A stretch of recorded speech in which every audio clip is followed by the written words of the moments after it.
어서오세요, 어서오세요. 도봉구 창동 사는 불량주부 망치 부인이 운영하고 있는 생방송 시사 수다방에 오신 것을 환영합니다. 반갑습니다. 감사합니다. 어서오세요. 네. 오늘은 왠지 별로 방송을 하고 싶지가 않은, 예. 사실 뭐 중요한 뉴스도 없고, 예. 막 그 긴급한 뉴스도 없고 중요한 뉴스도 없어서 왠지 오늘 이렇게 방송을 좀 쉬고 싶다는 생각이 좀 들었어요. 요즘에 컨디션도 좀 피곤한 것 같고, 예. 여러분들 어떠세요? 예. 나 다음 주에 휴가라고 내가 얘기했나? 예. 제가 다음 주에 방송 4일 동안 못 한다고. 예. 내가 미리 얘기했어요? 그렇구나. 제가 다음 주에 월화수목 4일 동안 방송 못 하고요. 그 금요일 날은 방송할게요. 근데 수요일 목요일 중에는 만약에 시간이 허락하면 모바일 방송할게요. 예. 다음 주에는 수요일까지는 방송을 확실히 못하고 목요일날 가능하면 모바일 방송. 예. 목요일에 가능하면 모바일 방송하고 금요일은 확실하게 생방송을 하고, 그리고 이제 8월 둘째 주 계속 쭉 방송한 다음에 8월 셋째 주에 가서 제가 또 한 2박 3일, 그러니까 3일 동안 방송을 못할 것 같아요.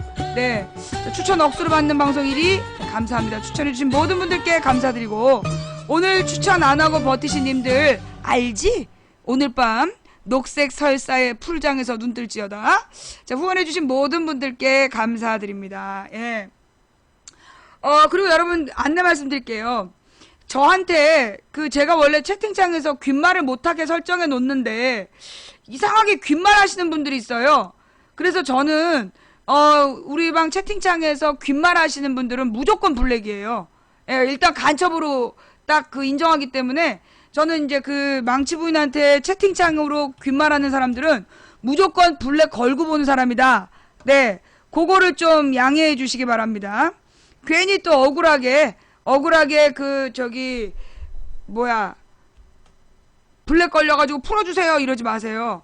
예, 이 블랙 귓말하는 걸 내가 굉장히 싫어해. 예, 특히 얼려놨을 때 귓말하는 사람들, 그런 사람들 아주 저주해.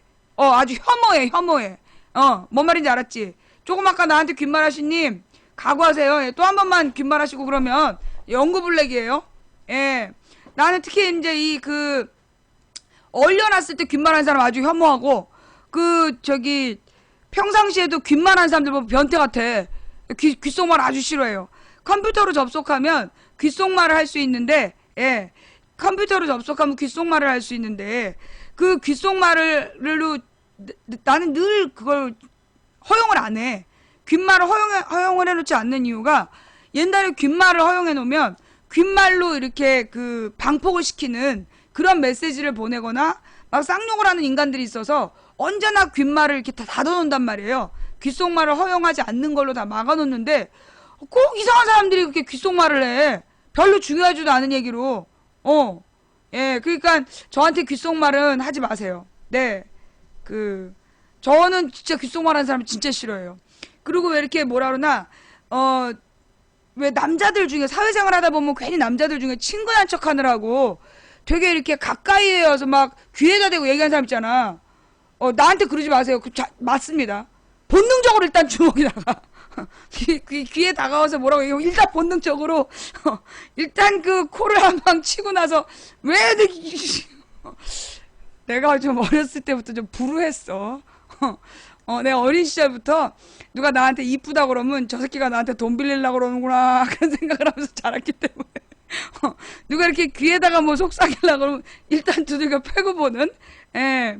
이 시발로만 너 내 귀에다 뭔 짓 했어. 미안해요. 예. 그게 이제 내가 좀 불우했어. 어린 시절에 인기가 많아서 늘 그렇게 누군가가 접근했다면 안 그럴 텐데, 일단 나한테 귓속말로 다가오는 척하면 귓말하는 척하면서 등을 찌른다든가 이럴 거라는 생각이 있기 때문에 일단 본능적으로 나가는 거라서 절대 그런 짓 하지 마시고, 이 채팅창에서도 절대 귓속말 하지 마세요. 채팅창에서 일단 귓속말 하면 이 새끼 간첩이야. 나한테 무조건 간첩으로 보여. 미안해요. 내가 어린 시절에 불우했어. 그래서 그래. 자, 이해해 주세요. 네. 귀가 예민한 건 아니에요.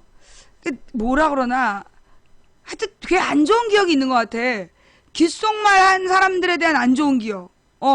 귀에다가 뭐라고 얘기하는 사람들에 대한 안 좋은 기억이 있어서, 그럼 일단 막 이렇게 두들겨 패고 보는,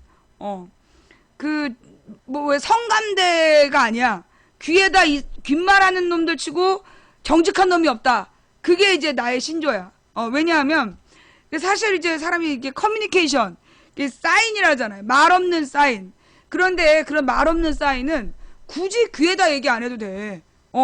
이 눈빛으로만 다 통해. 그러니까 사실은 나는 남의 생각을 읽는단 말이야.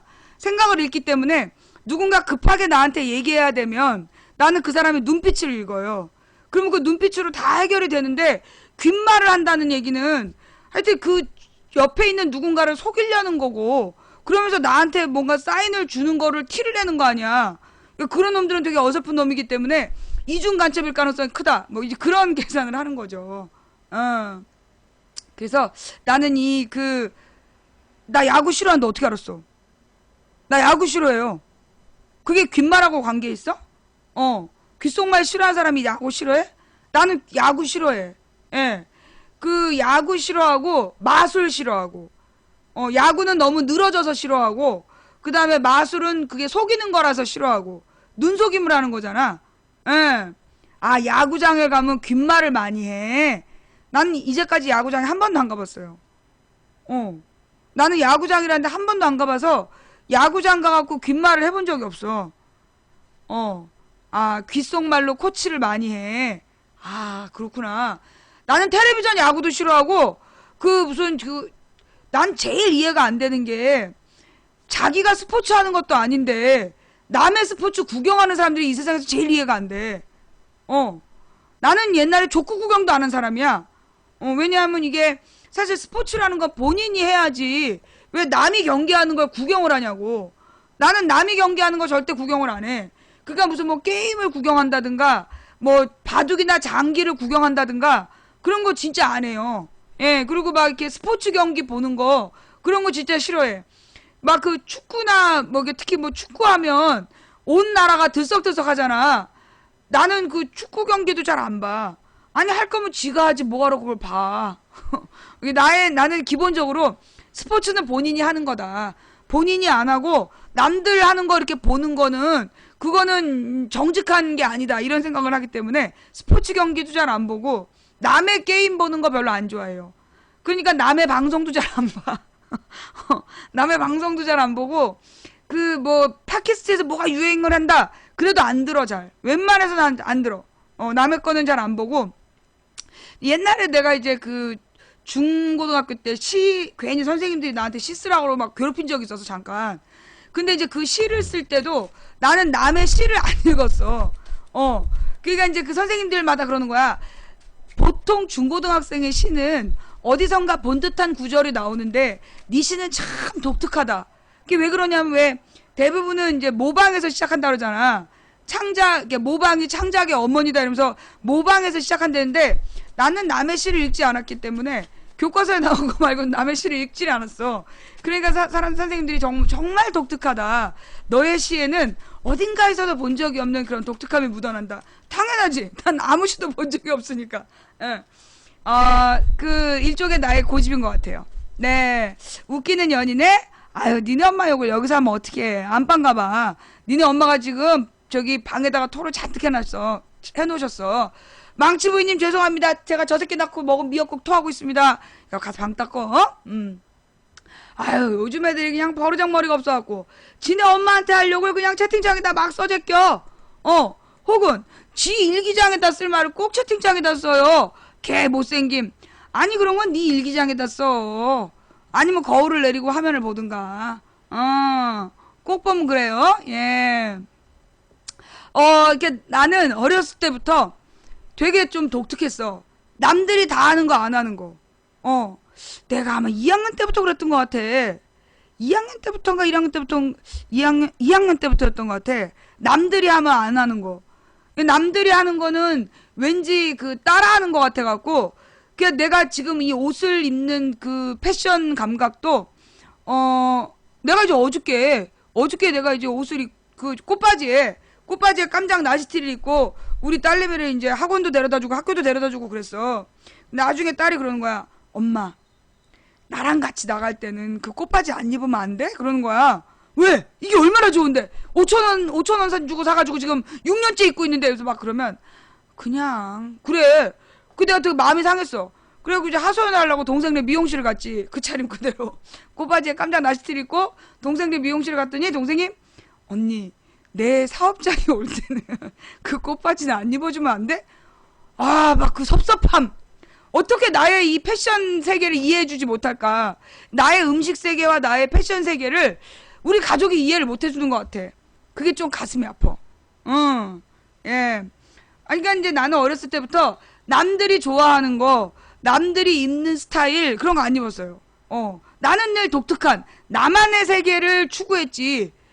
근데 사람들이 이상하게 욕을 하더라고. 이상하게 내가 나만의 스타일을 추구하면 이렇게 욕을 하더라고. 좀 개성이 많이 강했나봐. 욕하는 건 그나마 이제 지가 못 받아들이는 거지 뭐. 예. 아, 꽃바지 빨았어요. 그 다음에 어저께 이제 합죽선이 왔어. 어저께 어떤 분이 이제 그 뭐야 무형문화재가 만든 합죽선이라면서 이 선물을 보내주신 거야. 그냥 딱 피고 어머나 그림이 너무 좋다. 그림 색깔이 너무너무 마음에 드는 거야. 이렇게 연보라색으로 이렇게 쫙 그러니까는 묵에다가 그림을 색을 썼더라고.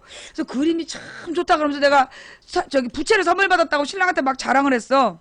근데 우리 신랑이 딱 부채를 보더니 그림은 안 보고 부채살을 보는 거야. 그러면서 이거 진짜다. 그러면서 이거 그래서 보니까 이 뭐라 그러나 대나무가 집에 있는 다른 부채하고 달라. 예. 이게요. 이렇게 휘어. 예. 대나무가 이렇게 휘는 거야. 그러면서 이게 대나무가 이게 독특하다 그러면서 그 저기 뭐야 그림은 안 보고 대나무 쌀만 보는 거야. 그래서 아니 이건 그림이 중요한 거야. 막 그랬어.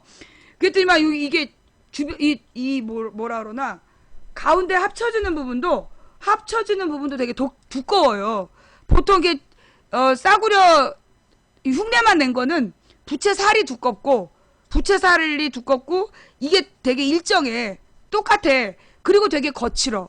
그래서 잘못하면 손에 가시가 박히고 이러는데 그 말을 듣고 나서 이렇게 딱 만져보니까 느낌이 다른 거야. 그리고 찾아봤더니 그림 그린 사람이 저기 무형문화재가 아니야. 무형문화재는 그림 그린 사람이 아니라 이 부채 살 만든 사람이 무형문화재더라고. 근데 이 그림에도 보면 낙관이 있어요. 예. 그림에 보면 낙관이 있고 낙관도 정확히 이제 두 개가 따로따로 그려져 있고 그리고 이거는 복사한 게 아니라 진짜 찍은 거거든. 근데 난 이 화가가 중요한 사람이라고 하면서 했더니 그게 아니라 이 부채 살이 중요하다는 거야. 우리 신랑이. 그래서 진짜야? 그러고 딱 보니까 정말 부채살 하나하나에 그림을 그려놨어. 박쥐 그림을. 부채살 하나하나에다가 박쥐 그림을 이렇게 그려놨어요. 이거 박쥐지? 그러니까 이게 보니까 되게 그 굉장히 정성스럽게 만든 부채야. 아, 가오리예요? 이게 가오리야? 아니, 무슨 가오리에 눈이 바깥으로 튀어나와 있어. 가오리 아니야. 잘 봐봐. 이렇게 보면 그 날개가 있고 위쪽에 머리에 눈알 두 개가 보이죠? 박쥐 맞지? 이 박쥐가 무슨 의미가 있는 거예요? 합죽선에다 그리는 박쥐가 무슨 의미가 있는 거야? 해마 아니야. 복? 이게 박쥐가 그 다산을 상징해요? 확실해? 부귀영화? 다산다복? 박쥐는 부귀영화를 상징한다고? 그래? 설마 우리는 박쥐 그러면 간에 붙었다 쓸개에 붙었다 쓸개 안 좋게 생각하잖아. 전통적인 거다. 아, 그러니까 이게 박쥐 그림이 있는 게 그리고 양쪽으로 있네? 그리고 양쪽으로 그림이 저기 박쥐 그림이 한쪽 면에만 있는 게 아니라 반대편에도 있어. 진짜 공들였다. 그러니까 요 박쥐 그림이 겹쳐지는 부분 겹쳐지는 딱 부분까지 보이게끔 되게 정교하네. 이게 우리나라의 합축선이구나. 이거 우리나라 건 맞아요? 경첩. 다사는 부귀를 상징하고, 그러니까 우리가 보통 그 박쥐를 간에 붙었다 쓸개에 붙었다 그래서 왔다 갔다 하는 사람을 박쥐라 하는데 그게 아니라 다산과 부귀를 상징하고 액마기용으로 그린다. 아, 한자로 박쥐가 복이다. 아, 그래요? 아,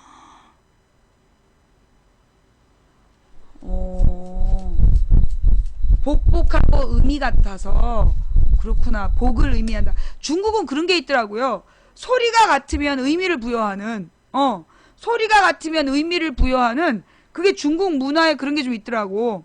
그러니까 중국이 우리나라처럼 표음 문자가 아니라 표의 문자잖아. 그러니까 이제 표음 문자는 소리를 흉내내는, 그래서 알파벳이나 우리말 같은 경우에는 소리를 표기하는 문자라서 어떤 소리든지 분해된 글자로, 이게 우리나라 한글하고 알파벳만 유일하게 가능하다며. 한글하고 알파벳만이 여러 가지 소리를 낼 수 있고, 그 다음에 이렇게 몇 개 안 되는, 20몇 개로 많은 의미를 다 표현할 수 있는 문자가 그 두 가지밖에 없다는 거 아니야. 그러니까 왜 중국에서 뭐라 그러나, 한글 공정이라 그래갖고 우리나라 한글 훔치려고 그러잖아요, 지금. 계속 추진 중이잖아. 중국에서 중국의 동북지방, 소위 이제 그 국정원이 가서 공작하다 걸린 곳, 심양. 중국의 심양공항 밑으로 있는 그 지역을 중국 사람들 동북지방이라고 불러. 티베트 있는 데 서북지방이라고 부르고, 동북지방하고 서북지방 사이에 있는 북쪽을 화북, 가운데를 양쯔강하고 황하강 사이를 화중, 그 다음에 양쯔강 남쪽을 화남지방 이렇게 부른단 말이야. 근데 이제 그 중에서 이 동북지방이라는 데가 우리말로 옛날에 간도지방, 그리고 일본 놈들이 거기를 만주라고 부른 거죠. 그러니까 중국의 화북지방에서부터 우리나라의 간도지방까지를 묶어서 지네가 만주라고 부른 거야. 그래서 거기에 만주국을 만들겠다고 그러고 뻥까고 그랬던 거. 그래서 만주라는 표현은 일본식 표현이래요. 그리고 원래 우리 표현은 간도 땅. 간도라는 게 이제 우리 표현인데, 소위 옛 고구려 땅, 옛날 지도에 보면 고구려 땅, 발해 땅 있잖아요.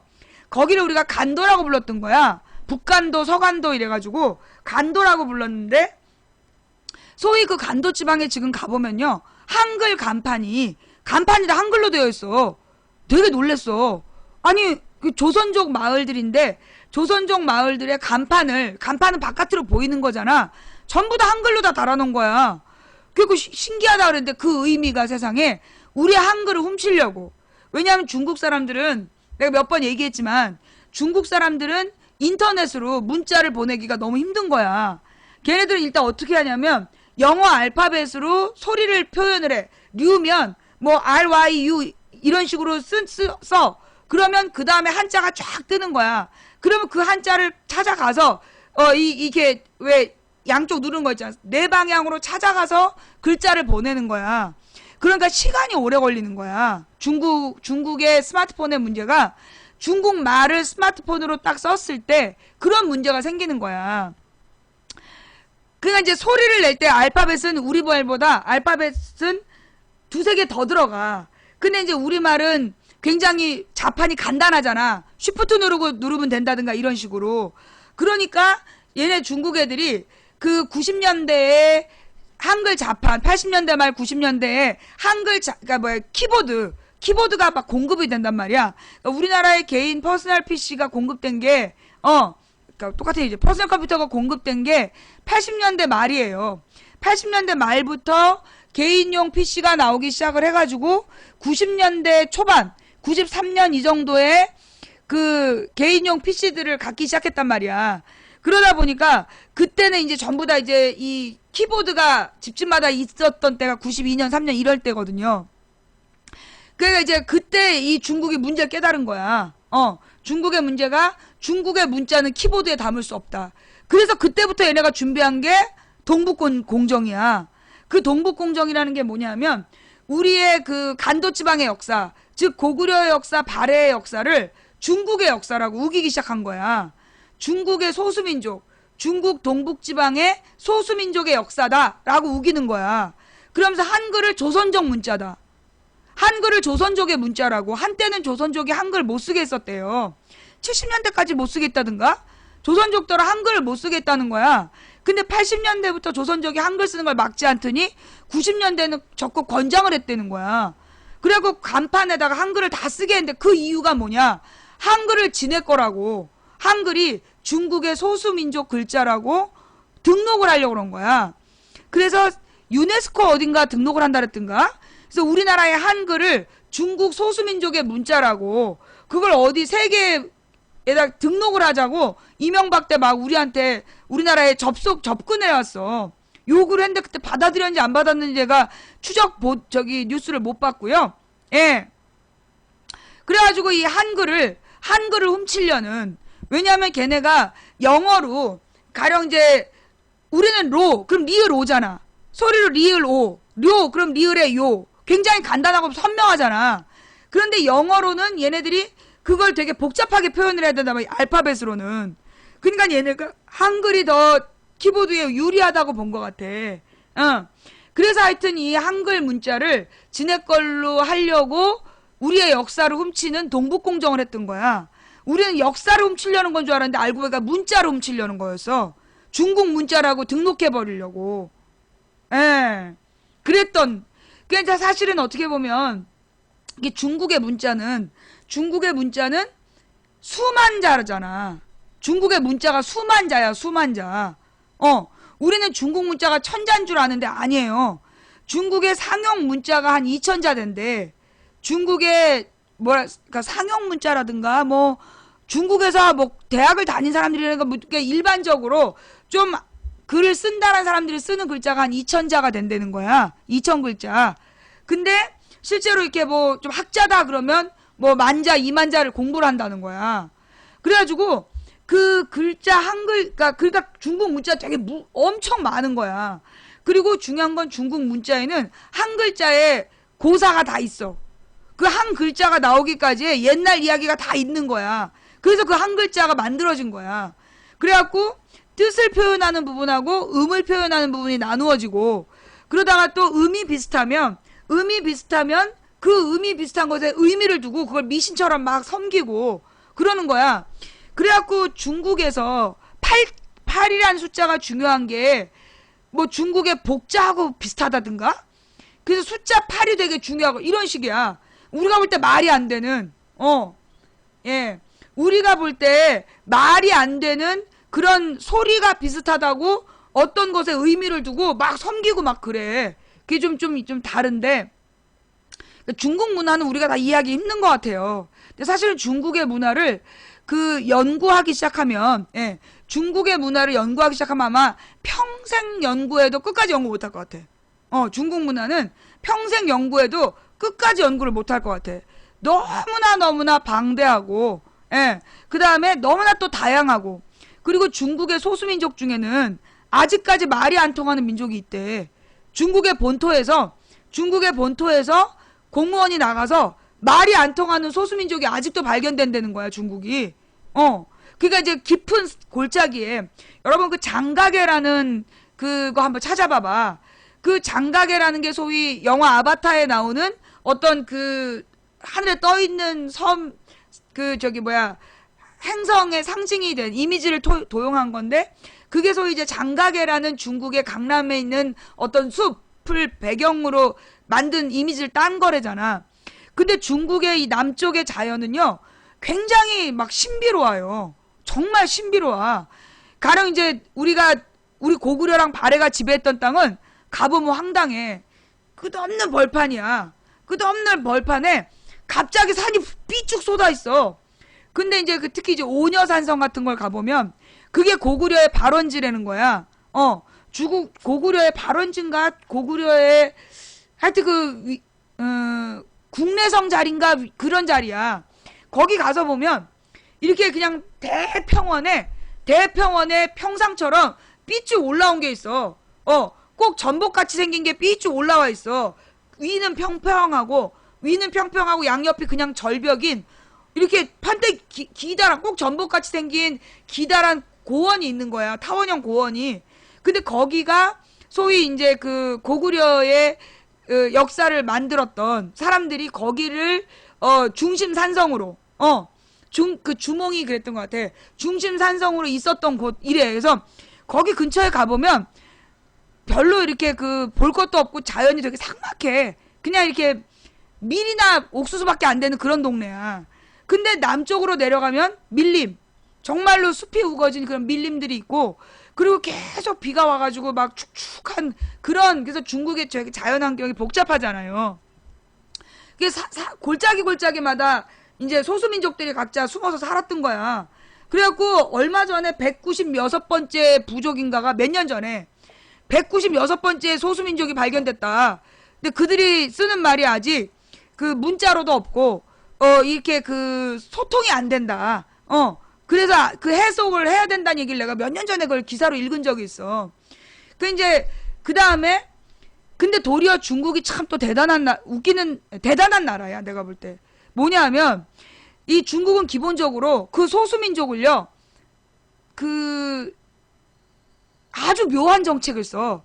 중국의 소수민족 정책이 어떠냐면 중국 정부에 협조적이면 대폭 지원을 해줘. 그러니까 그 중국의 그 오랜 기간 동안 다양한 민족들을 지배해왔던 통치 기술인 것 같아. 그러니까 이 소수민족들은 어떤 식으로 하냐면 네가 중앙정부에 협조하면 우리는 너를 돕겠다. 그래서 막 금전적으로 지원해주고 막 개량할 수 있도록 마을을 개량하는 돈도 막 대주고 그래. 근데 만약에 네가 우리로부터 독립하겠다 그러면 철저히 짓밟겠다. 그게 중국의 지배 방식이야. 그러니까 어떤 소수민족이 중국의 중앙정부를 인정하면 그들의 문화를 온전히 보호해주고 그들의 문화를 상품화시켜. 그래가지고요, 여러분 요즘에 우리나라 사람들한테 인기 있는 그 중국 관광지가 운남성인가? 중국의 서남부에 보면, 중국 본토의 서남부에 보면 리장지구가 있는, 리장지구라고 들어봤어요? 그 저기 뭐야, 내 친구의 집은 어디인가 이러면서 그 누구야, 장위안네 집 놀러가기 전에 들렸던 곳. 장위안네 집은 요동반도 근처야. 근데 쓸데없이 중국의 동남쪽에 갔다가 이렇게 간단 말이에요. 소위 그 리장지구라는 데가 다양한 소수민족들이 살고 있는 그런 지역이야. 그리고 물산이 풍부하고, 그러면 기후도 좋고, 그런데다가 거기에 다양한 전통 문화가 되게 많이 살아있어. 여기를 중국이 어떤 식으로 관리하냐면 그 지역의 소수민족들 다 내쫓고 집터를 뺏은 다음에 전통 가옥을, 그 리장지구 있잖아요. 동양의 중국의 베니스라는 그 수로를 타고 여행하는 거기, 그 동네 사람들한테 다 집을 뺏어가지고 그걸 호텔로 다 개조를 하고 그 집주인과 그 마을 사람들한테 그 호텔 관리인으로 일자리를 주는 식이야. 일자리를 주는 방식으로 운영을 하고, 그래서 소위 한국 사람들이 좋아하는 관광지가 이 운남성에 되게 많은 거예요. 여러 개의 관광지가 있더라고. 그런 데가 전부 다 소수민족의 각각의 땅인데, 그런 소수민족들이 그리고 막 뭐 동이족, 뭐 백족, 뭐 그 문화를 지켜주는 거야. 그러면서 막 그 문화를 막 그 사치스럽게 그 향유할 수 있도록 해주고, 축제 같은 거 지원해주고 막 그래. 그래서 관광상품이라고 돈도 지원해주고. 그런데 만약에 티벳 같은 데는, 티벳은 굉장히 독특한 문화 갖고 있단 말이야. 티벳 문화는 어떤 식이냐면 일단 더러워.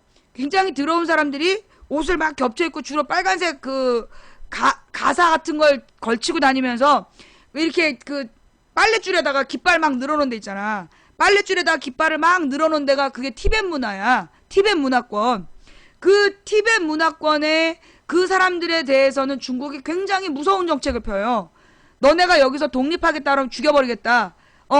그리고 이제 거기가 그 서북지방인데, 중국의 서북지방인데, 그 서북지방 사람들이 티벳 독립운동을 계속 하는 거야. 달라이 라마라는 사람이 소위 이제 부처의 현신, 부처가 계속해서 그 인간으로 태어나고 있다고 믿는 게 티벳 종교야.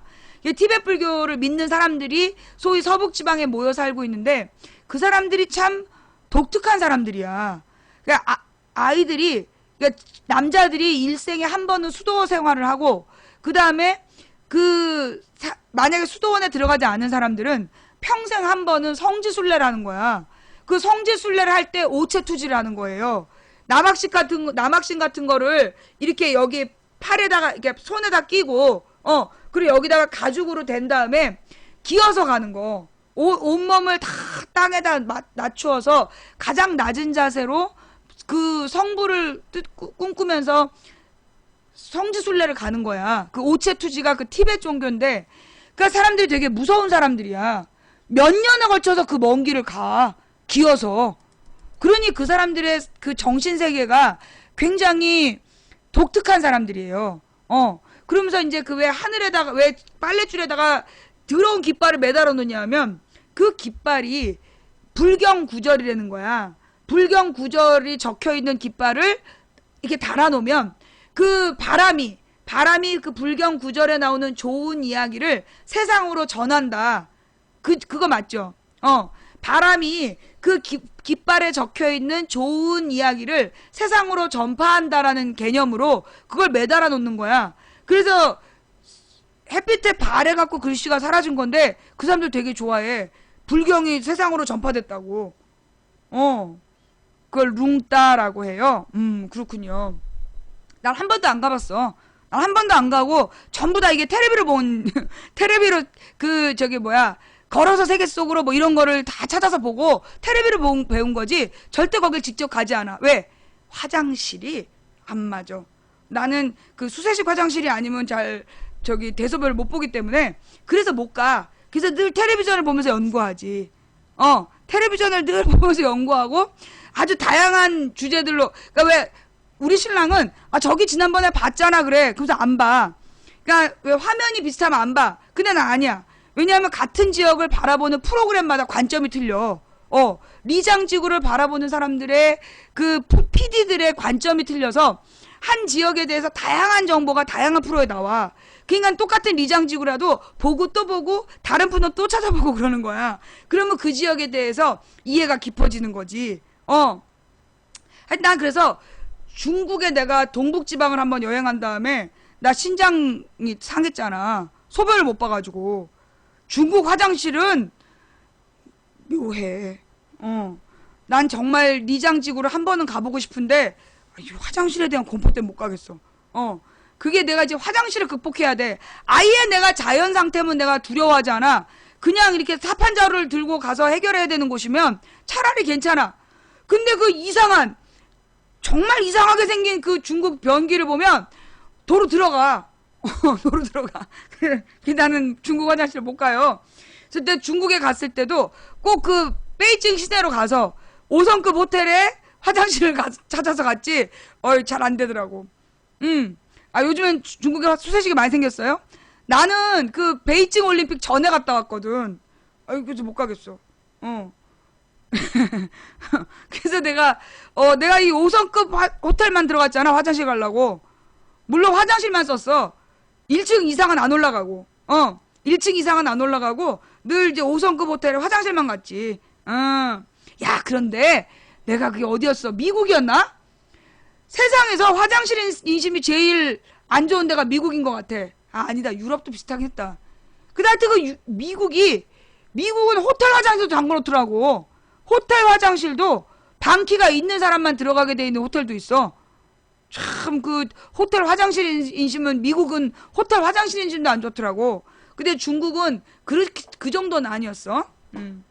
근데 내가 보니까 내 일본은 이제까지 한 번도 안 가봐서 모르겠는데 내가 이제 미국하고 캐나다 가보고 그 다음에 이제 유럽에 7개 나라를 가봤는데 화장실은 나는 내가 가본 나라들 중에서 우리나라가 제일 깨끗한 것 같아.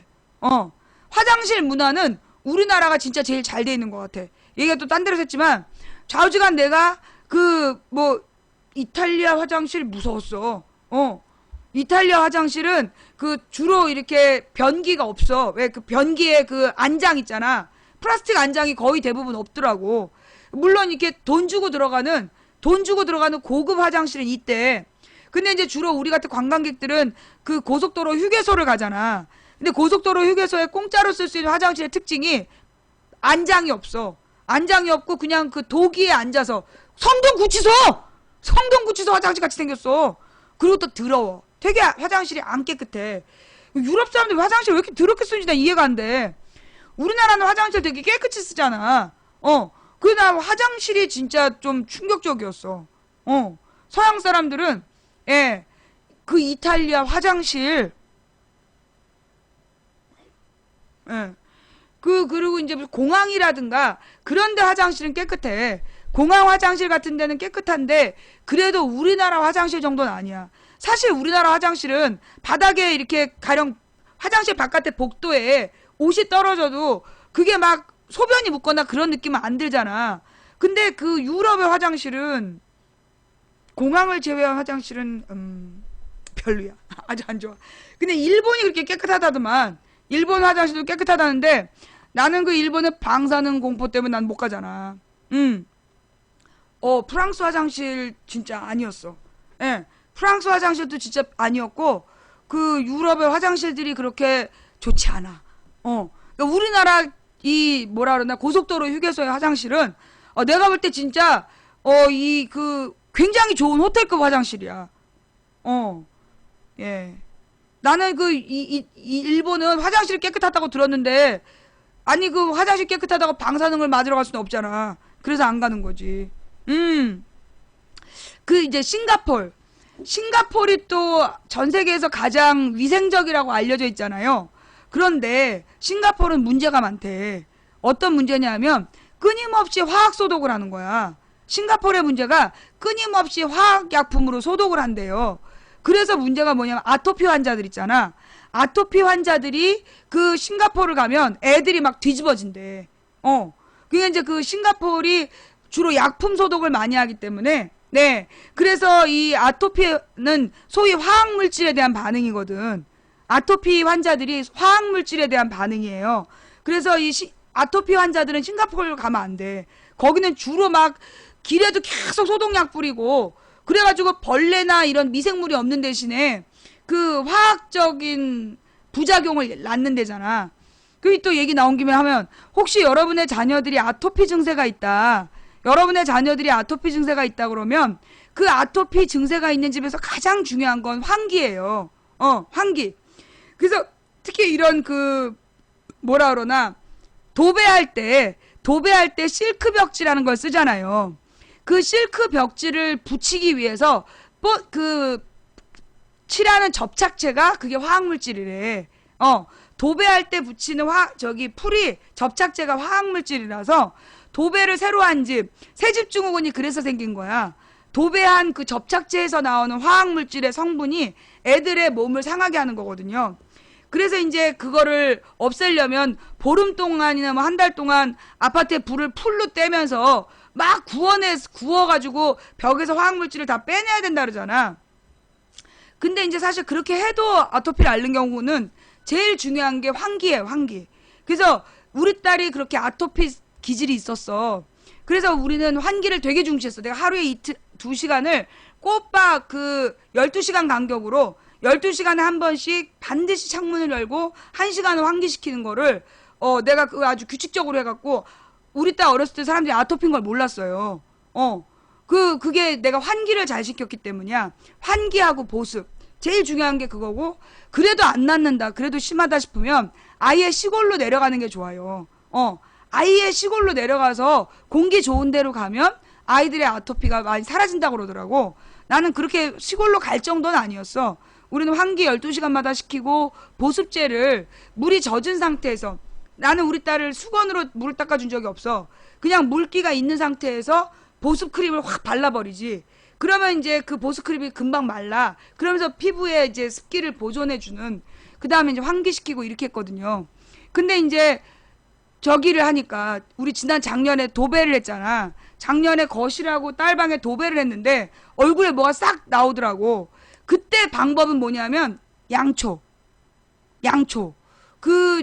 초가 방향초 있잖아요. 그러니까 그 방향초를 계속 켜두는 거야. 나 하루에 8시간씩 켰어. 한 2달인가를 하루에 8시간 동안 초를 켜놨더니 그 딸내미 얼굴에 돋아나던 게 사라지더라고. 근데 이 양초의 성분에 또 여러 가지가 있어요. 화학적인, 그러니까 그 석유 찌꺼기로 만든, 석유 찌꺼기로 만든 하얀색 양초 있잖아. 그런 게 있고, 그 다음에 식물성 소재로 만든 식물성 초가 있는 거야. 그래서 뭐 팜유라든가, 예. 어디다 대고 딸을 달래. 너 내가 이런 얘기하면 너 고소하는 거 알지? 그러니까 이제 이 파라핀이 소위 우리 하얀색 양초가 파라핀으로 만든 거. 그래서 이 파라핀은 태우면 그을음이 일어. 깜장색으로 그을음이 일으면서 그 탈 때 거기서 일산화탄소 성분이 나온다는 거예요. 그래서 밀폐된 공간에서 그 하얀색 양초를 키는 거는 좋은 게 아니래잖아. 근데 그거 말고 팜유. 그래서 이제 그 팜유 성분의 양초가 있고, 그 다음에 또 저기 뭐야, 콩기름을 가지고 만든 그 저기 양초가 있고. 근데 여러분들 양키 캔들이라는 거 알죠? 우리나라에 제일 많이 팔린 게 그 유리병 속에 들어있고 뚜껑이 덮이는 양키 캔들이라는 게 되게 많이 팔려요. 그거는 사면 안 된다는 거야. 색소가 들어가 있고 그 성분이 주성분이 파라핀이야. 양키 캔들은 주성분이 파라핀이야. 그래서 양키 캔들을 피면 거기서 일산화탄소가 나오는 거예요. 그래서 그 애들한테, 예. 그래서 애들한테 그 양키 캔들이 안 좋은 거야. 차라리 그 저기 나한테 어떤 분이 보내줬는데요. 이제 절로 들어가는 초가 있어. 절로 가는 밀랍 초가 있는데, 절로 들어가는 초는 이게 이제 대부분의 절이 대웅전 이런 데가 전부 다 문화재잖아. 문화재에 제일 나쁜 게 뭐야? 그을음이잖아. 그래서 절로 들어가는 초들이 그게 비싼 초야. 절로 들어가는 초가 그게 비싼 초라서 그을음이 안 생기고, 그리고 그 성분이 그 밀랍이라 그러나? 그 왜 그 저기 벌꿀 짜내고 난 찌꺼기 있잖아요. 벌꿀 짜내고 난 찌꺼기가 섞인 초. 그거 밀랍이라 그래? 그런 초가 진짜 좋은 초야. 그 우리 시청자가 그 초를 보내줬어. 잠깐만, 내가 그 메이커가 있는데. 사만양초. 사만양초라는 게 있어요. 근데 이제 사실 우리가 소이캔들은 자기가 만들어서 쓰는 거 아니면 너무 비싸더라고. 내 소이캔들을 물어보니까 몇만 원에 다 5만 원 이상이야. 그죠? 소이캔들이라는 거 한 바가지를 살려고 그러면 그게 막 5만 원에서 10만 원 정도 하더라고. 너무 비싸. 그런데 이게 이제 사만양초라는 건데, 사만양초라는 그 회사에서 만든 건데, 요거를 우리 시청자가 몇 박스를 보내줬어요. 그래서 그걸로 우리가 이 불을 피웠는데, 얘를 태우면 그을음이 안 일고, 그 다음에 뭐냐면 향이 나. 달콤한 향이 나더라고. 삼환. 환관할 때 삼환. 그래서 이게 이제 절로 들어가는 초래요. 절에 들어가는 양초인데, 그 절에 들어가는 양초의 특징이 뭐냐면 그을음이 안 읽고, 한마디로 이제 파라핀 성분이 적은 거지. 파라핀 성분이 적거나 없거나. 왜냐하면 이게 그 일산화탄소나 그을음이 잃지 않으려고 만든 초니까. 그래서 이런 초들은 되게 또 천천히 타고, 그리고 일산화탄소가 안 생기고, 그런 장점이 있어요. 아, 성당에서 파는 것도 그래요. 그러겠네. 보통 이렇게 성당이나 절 같은 경우에는 되게 오래된 곳, 그리고 그 장소 자체가 그 그을음이 이르면 안 되고 초를 계속 켜놓잖아. 그런 데는 초를 좋은 걸 쓰겠지. 그래서 하여튼 이런 뭐라나 천연 성분 양초를 켜서 공기를 뭐라 그러나 정화하는 거, 그게 아토피 환자 있는 집에 좋고요. 그 다음에 그 뭐지? 이게 제습 기능도 있대. 여름에 이 양초를 켜놓으면 이게 제습 기능이 있댄다. 참. 냄새를 없애고 제습 기능이 있어서 이 양초가 여름에도 쓰기 되게 좋대요. 예. 그래서 11번가에도 팔아요. 중요한 건 여러분 성분을 확인하고 사세요. 성분이 몇 %인가, 천연 밀랍 성분이 몇 %인가, 그리고 나머지가 뭔가. 그래서 파라핀이 들어간 초는 쓰지 마는 거. 파라핀이 들어간 양키 캔들은 안 사는 게 좋고, 그래서 초에도 성분이 있다라는 것까지. 예. 자. 태진아가 불렀어요. 일편단심 이뿐이. 나는 주로 이제 초를, 그러니까 우리는 이제 신랑이, 팬카이페 주신님 감사합니다. 예. 우리 신랑이 이제 어촌 사람이다 보니까 생선 요리를 좋아해요. 생선을 참 다양하게 요리를 해. 뭐 찜도 하고 지짐도 하고 튀기기도 하고, 그리고 막 나는 물에 들어간 생선을 진짜 안 좋아했는데, 어머, 우리 신랑이 하면 다 맛있어. 근데 하여튼 그런 생선 요리를 하면 집안에 비린내가 나잖아. 그러면 그 비린내가 날 때 초를 켜두면 비린내가 싹 사라져서 좋아요. 예. 그래서 내가 이제 초를 잘 쓰는데, 이게 이 환경 호르몬 잡는 기능도 있는지 내가 몰랐다가 작년에 집 고치면서 얘기를 처음 들었지. 그 다음에 내가 며칠 전에 왜 층간소음 얘기했잖아요. 나 층간소음 얘기한 다음에 환장할 뻔했어. 미칠 뻔했잖아. 왜? 메일로 웬 미친년놈들이 돌아가면서 편지를 보내는데 환장하는 줄 알았어. 뭐? 신경 공격 물질? 그 왜 무슨 베리칩 주장하는 그 미친년놈들 있잖아. 그 베리칩 주장하는 미친년놈들이 하여튼 편지를 몇십 장을 보냈어. 그게 층간소음이 건축의 문제가 아니라는 거야. 건축의 문제가 아니라 그게 신경 무슨 공격 물질로 공격을 하는 거래. 나 진짜 이 연놈들 이거 신고를 할 수도 없고 이거 진짜. 신고해봤자 되겠어? 미친년이라고? 너 잘 들어. 나한테 그런 메일 보내지 마. 진짜 미친년놈들이야. 그 무슨 베리칩인지 뭔지 그 신경 뭐 공격 물질 그런 얘기한 연놈들아 진짜 너네 진짜 아우 막 순간지에 이 어둠의 세력을 막 불러들이고 싶었다니까 내가 이것들 때문에. 그 베리칩이라는 거를 뭐 무슨 인간의 생체에다가 칩을 붙여서 그걸로 그 인공지능이 저기 뭐 조정을 한다나 뭐 그런 주장을 하는 나 진짜 씨.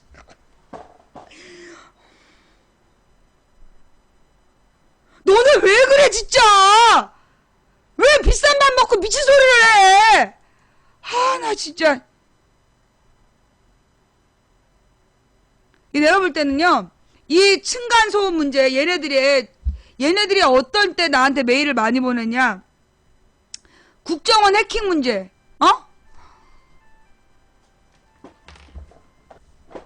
국정원이 나한테 못된 짓 했다. 뭐 우리 집에 침입을 했다든가 이런 현상이 있었다라고 얘기하면 때로 메일을 보내. 그래서 그게 무슨 신경 무슨 공격 물질로 내가 오해하게 만드는 거라고. 내가 볼 때 그 베리칩 그것도 정원이의 하수인들이라고 봐. 국정원이 사고 치면 꼭 걔네들이 그건 무슨 신경 무슨 물질로 누군가가 조정을 한다 이러면서 개소리를 해. 그 다음에 이렇게 층간소음 문제, 층간소음 얘기에 늘 그 얘기 걔네들 따라붙지. 그지? 층간소음 문제에 대해서 댓글 쓰면 걔네들이 따라붙어갖고 무슨 그런 물질로 인해서 오해하는 거라고. 그렇게 주장하는 거야. 내가 볼 때 이거 이 재벌 그 네트워크에서 팀 운영하는 것 같아. 이게 사실은 이 층간소음 문제가 되게 심각하잖아요. 층간소음 문제가 굉장히 심각한데 그 문제 원인이 뭐야? 결국 대기업 건설 체계의 문제잖아.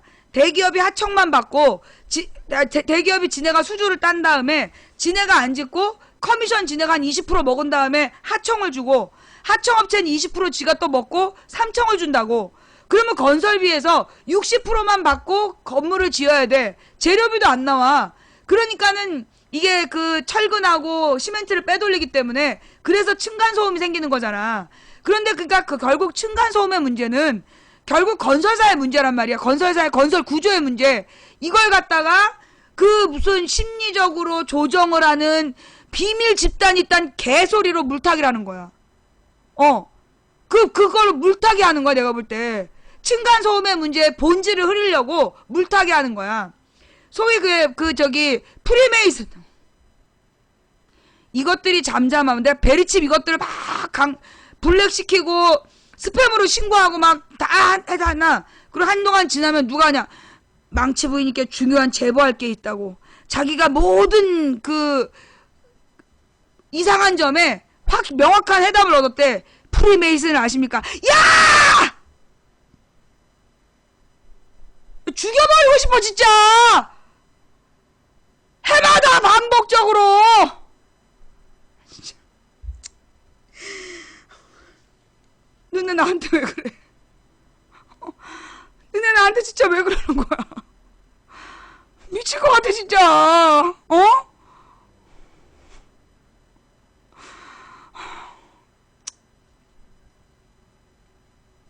돌아버리겠어. 너희들에게 띄우는 노래야. 너 그러다 장가 못 간다? 어. 알아야지. 맨날 술만 먹고 사고만 치는 백수건다. 그 내가 돌아 너 때문에. 저층이 내가 미쳐 너 때문에. 저 청춘수가 늘 이사를 잘 가고 한대 쥐어박고 인연을 서로 끊고 싶다. 술이 먹게 너 그러다. 아니 이렇게 사는 얘기하는 게 시사지 뭐. 시사 이야기에 뭐 특별한 거 있어?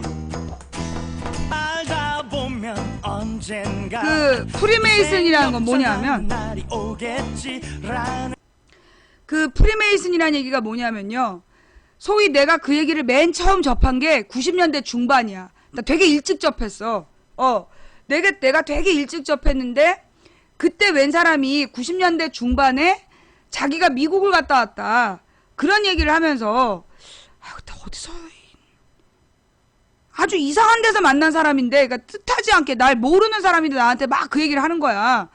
그래도 90년대 중반이면 아직 우리나라에 프리메이슨 얘기가 전파되기 전이었어요. 근데 그 90년대 중반에 자기가 미국에 갔다 왔는데 미국 사람들은 전부 다 지금 유태인 자본의 정체에 대해서 문제를 삼고 있다. 그런 얘기를 막 하는 거야. 그러면서 뭐 이상한 조직이 있다는 얘기를 하면서 갔어. 그래서 나는 그때 생각했지. 미쳤구나. 이게 사람이 참 너무 생각을 많이 하다 보면 미칠 수가 있다. 그러면서 넘어갔어. 근데 그리고 나서 그로부터 한 10년쯤 지난 다음에 다시 그 프리메이슨 얘기를 들은 거야. 그러면서 그때 우리나라에 책이 되게 유행했어. 그 무슨 저기 다빈치 코드 천사와 악마 이런 책이 막 유행을 했잖아요. 그런 내용이 소위 그리고 왜 내셔널 트레저란 영화랑 그 다음에 다빈치 코드 같은 그 영화들이 소위 그 프리메이슨 이야기를 사실로 인정하고 그 이제 만든 소설 영화 작품들이야. 근데 이제 그게 뭐냐 하면 결국은 세계를 지배하니까 옛날에 십자군들이 엄청나게 많은 그 재산을 모아서 갑자기 사라졌다. 근데 사실은 그들이 사라진 게 왜냐하면 예수가 그러니까 죽기 전에 그 막달라 마리아하고 애를 낳았고 그 막달라 마리아의 후손을 지키는 그 재산이다. 그래서 그 재산을 관리하는 기사단이 있고 그 기사단이 소위 프리메이슨이라는 조직으로 전 세계를 움직이고 있다. 그때 그 자본이 뿌리가 돼서 그 십자군의 재산을 뿌리로 해서 지금의 전 세계를 지배하고 있다라고 주장하는 게 그게 프리메이슨 이야기야. 그 뿌리가 그래.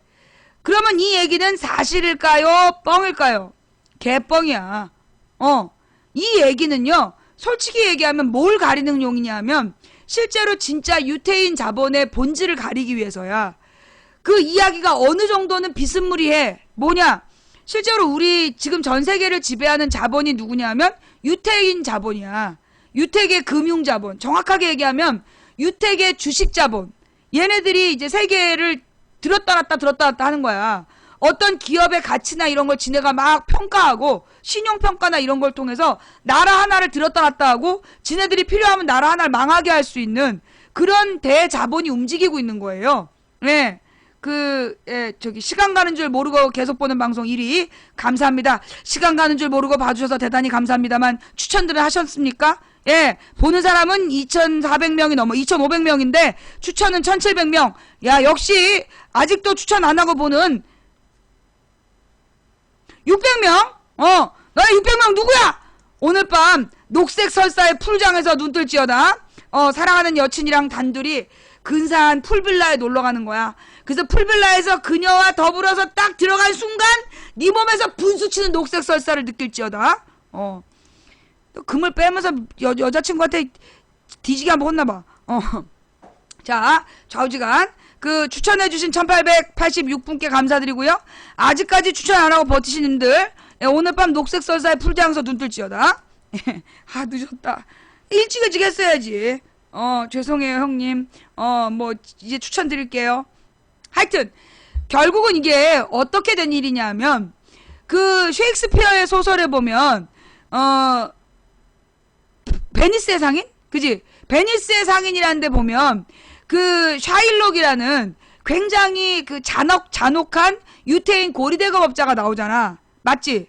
내 이름 헷갈리는데 그거 맞는 것 같아. 예. 베니스의 상인이라는 셰익스피어의 소설에 보면 유태인 고리대금업자 얘기가 나와요. 그게 뭐냐 하면, 이름도 맞고, 그래요. 그 소설에 나오는 내용에 나오는 인물. 그니까 이 셰익스피어가 소설을 썼을 때가 1600년대잖아. 1500년대에서 600년대 그 근처에 쓰는 소설이잖아요. 지금부터 500년 전에 쓴 소설이라고. 그런데 그때 이미 유럽은 유태인들이 고리대금업을 장악하고 있었던 거야. 그 당시에. 그러니까 어떻게 보면 유태인들이 소위 신항로 개척하는 당시부터 돈놀이를 한 거야. 그래서 고리대금업으로 얘네들이 돈을 번 애들이라고, 유태인들이. 그래서 걔네들이 유럽에 고리대금업을 수백 년을 한 거야. 언제까지? 2차 대전까지. 2차 대전까지 이놈들이 소위 이제 영국과 프랑스의 산업혁명, 여기 그 이후에 주식시장이 형성되잖아. 1800년대 말, 1900년대 초. 그 주식시장을 형성했던 것도 걔네들이야. 그 유태인 자본들, 고리대금업으로 돈 번 애들이 소위 그 금융자본을 형성하고, 그러면서 이제 전쟁을 일으키고, 이거 다 걔네들이 돈 벌려고 한 짓이라고, 장사하려고 한 짓인데, 그들이 결국 세계의 정치권에게 영향을 미치는 거야. 그러다가 이제 히틀러가 나타나가지고 유럽에 있는 그 유태인들을 죄 잡아들인 거 아니야. 왜냐하면 유태인들의 그 자본을 뺏어가지고 그걸로 독일의 산업 자본을 만들려고, 산업 기금을 만들기 위해서 유태인 자본을 끌어들이려는 목적으로 유태인들을 대거 잡아들인단 말이야. 그때 이 유태인 고리대금업으로 돈을 벌었던, 수백 년 동안 고리대금업으로 돈을 벌고 그걸로 주식시장을 장악하고 있던 유택의 자본이 미국으로 도망을 가는 거야. 미국으로 막 망명을 해가지고 미국에서 어디다가 투자하냐면 미국의 그 무기산업체에다가 투자를 하는 거예요. 무기산업 공장에다가 투자를 해가지고, 그래서 지금 미국에서 총기 규제를 해야 된다고 아무리 얘기해도 안 되는 이유가 뭐냐면 미국의 의원들한테 그 총기 회사들이 후원금을 다 내. 그래서 의원들더러 총기 규제하는 법안이 나오면 반대하라고. 총기 규제 법안을 아예 상정을 못하게 계속 방해를 하는 거야. 그게 소위 유대인 자본이 미국에 와서 투자했던 데가 무기산업체이기 때문이야. 그래서 얘네들이 전부 다 이 무기산업체를 움직이는 대자본. 그 다음에 이제 이 유대인 자본이 움직이는 게 또 하나가 미디어. 언론, 그러니까 전 세계의 주요 미디어들 있잖아. 전 세계의 주요 미디어의 대주주. 그래서 주요 미디어들의 주식을 가지고 대주주가 그 영향을 미치는 거야. 그래서 전 세계의 주요 미디어들이 소위 유태인에 대한 비판을 못하는 거예요. 그가 언제 알려졌냐? 작년 여름에 알려진 거야. 작년 여름에 유태인들이 그 가자지구라는 것, 그 가자지구가 뭐냐? 그러니까 이제 2차 대전이 끝났어. 2차 대전이 끝났는데 소위 이제 유태인 이스라엘은 예수님 당시에도 나라가 없었어요. 예수님 태어났을 때도 나라가 없었고 결국 그 유태인들은 나라가 없는 백성이었어. 그런데 이제 그 2차 대전이 끝났을 때 소위 그 미국으로 넘어가서 미국의 2차 대전 때 돈을 벌게 해준 유태인들이 미국 정부를 압박을 가한 거야. 미국 정부를 통해다 유엔을 작업을 해가지고 이스라엘, 지금의 이스라엘 땅 거기를 그냥 점령한 거야. 점령하고 여기는 이스라엘이라고 선포를 해버린 거예요. 미국이 주도하는 유엔이 지금의 이스라엘 땅을, 원래 거기가 팔레스타인이라는 팔레스타인 사람들이 살고 있는 땅이었는데 그 땅을 여기는 오늘부터 이스라엘이야 라고 선언을 해버린 거야. 그러니까 팔레스타인 사람들은 갑자기 자기 집을 잃고 땅을 잃었어. 막 데모했겠지. 그러니까 너네 여기 모여 살아. 그러면서 이스라엘의 한 귀퉁이를 경계를 그어놓고 거기에다가 팔레스타인 사람들 다 몰아넣은 거야. 그게 가자지구. 그게 가자지구야. 그래갖고 그 가자 지구라는 데에다가 원래 살고 있었던 팔레스타인 사람들 전부 다 집어넣어 놓고 이스라엘이 그 땅을 차지한 다음에 뭐 키부츠니 뭐니 이런 걸 하면서 자기네들이 원래 그 땅의 주인인 것처럼 그렇게 이제 나쁜 짓을 한 거예요. 그러니까 그 땅을 훔친 거야. 그런데 팔레스타인 사람들은 그 가자 지구에 갇혀 있는 게 사실은 이게 미국이 했던 짓이잖아. 미국이 인디언들의 땅을 빼앗고 그 인디언들을 인디언 보호지구란 데도 가둬두잖아. 같은 거였거든. 그러니까 이 가자지구에서 끊임없이 그 팔레스타인 독립운동 그리고 이스라엘을 되찾아야 된다는 그런 운동이 끊이지 않았던 거야. 그랬더니만 이 유태인들이 그래가지고 이제 이 팔레스타인 지방에 있는 사람들을 몰아내기 위해서 벌였던 전쟁이 중동전쟁, 걸프전쟁. 그거 전부 다 연관되어 있는 거야. 그리고 부시가 이라크 전쟁을 일으키잖아요. 중동 전쟁, 그 다음에 그 아프가니스탄 전쟁, 이라크 전쟁 전부 다 누구하고 관계되어 있냐? 유태인 자본하고 관계되어 있는 거야. 유태인 자본이 차지하고 있는 무기 산업체. 그들이 무기를 계속 만들어야 돈을 벌 거 아니야. 무기를 계속 팔아먹어야. 그러니까 끊임없이 전쟁을 해야 된다고 주장하고 그러면서 그 중동 지역에 끊임없이 전쟁 위협을 팔아서 자기네 무기를 파는 거야. 그러면서 그 무기를 팔려는 그 전쟁에 끊임없이 충성한 게 부시 가문. 부시 가문이 거기에다가 그들의 돈을 받고 정계 입문해서 대통령까지 대를 해먹은 거 아니야. 지금 지난번 바보 부시 동생 부시가 또 나오는 거 아니야. 걔네들이 그렇게 다 연관된 애들이야. 그러면서 실제로 결론은요. 얘네들이 그 유태인 자본이 전 세계 주요 미디어들의 주식을 대량 흡수하고 그 다음에 또 다른 축으로는 무기 군수산업체의 주요 대주주인 거야. 그러면 얘네들이 세계를 그렇게 지배하는 거지. 그래서 끊임없이 전쟁 공포를 팔아가지고 그래서 그 전쟁에 대한 그 공포심을 팔고 그걸로 돈을 버는 애들. 그러면서 그걸 가장 앞장서서 도와주는 게 누구냐? 미디어야. 각 나라의 방송사들이 그런 전쟁 얘기가 나오면 미친듯이 속보를 쏟아붓고 날마다 전쟁 화면을, 그러니까 우리나라 종편이 나는 걔네들의 방법을 그대로 배웠다고 생각해요. 미국의 CNN이라는 매체가 성장한 이유가 뭐냐면 걸프전을 생중계하면서 CNN이라는 케이블 뉴스가 빵 뜬 거야. 그걸 그대로 지금 각 나라에서 케이블 방송사들이 그걸 흉내내는 거야. 그러니까 여러분 텔레비전에서 YTN이나 뉴스와이나 그 다음에 채널한 북조선 TV 그 MB놈 이런 거 보면 하루 종일 막 북한의 전쟁 연습하는 거 보여주잖아. 이해가 싹 되지? 이해가 한 큐에 되지 않아? 이렇게 설명하니까? 결국은 뭐냐면 북한에 대한 공포를 계속 팔아야 돈 버는 사람들이 있다. 북한에 대한 공포를 계속 팔아서 우리나라 국민들한테 전쟁 비용을 계속 비축해야 된다라는 어떤 암묵적인 세뇌를 시키고, 그래서 국가 예산의 10%를 국방비를 쏟아부어라. 그런데 그 국방비를 쏟아붓는 게 결국은 뭐냐면 쓰지도 못할 최첨단 무기 사는 데써. 그 쓰지도 못할 최첨단 무기를 만든 놈들이 바로 유태인 자본이야. 유태인 자본으로 그 무기를 만들어서 비싼 값에 팔아먹고 끊임없이 전쟁의 공포를 파는 거예요. 그래서 끊임없이 테러에 대한 영화를 만들고 그 테러 집단과의 전쟁, 그 미디어, 영화, 그 테러와의 전쟁에 관계된 영화 자본도 나는 그쪽에서 된다고 봐. 끊임없이 테러에 대한 공포를 팔아. 테러에 대한 공포를 팔고, 그리고 탄저균에 대한 공포라든가, 그러면서 이제 유태인 자본들이, 그래서 이제 군수산업체, 그 다음에 각 나라의 미디어를 잡고 있어. 그 다음으로 얘네들이 투자한 데가 어디냐? 제약회사.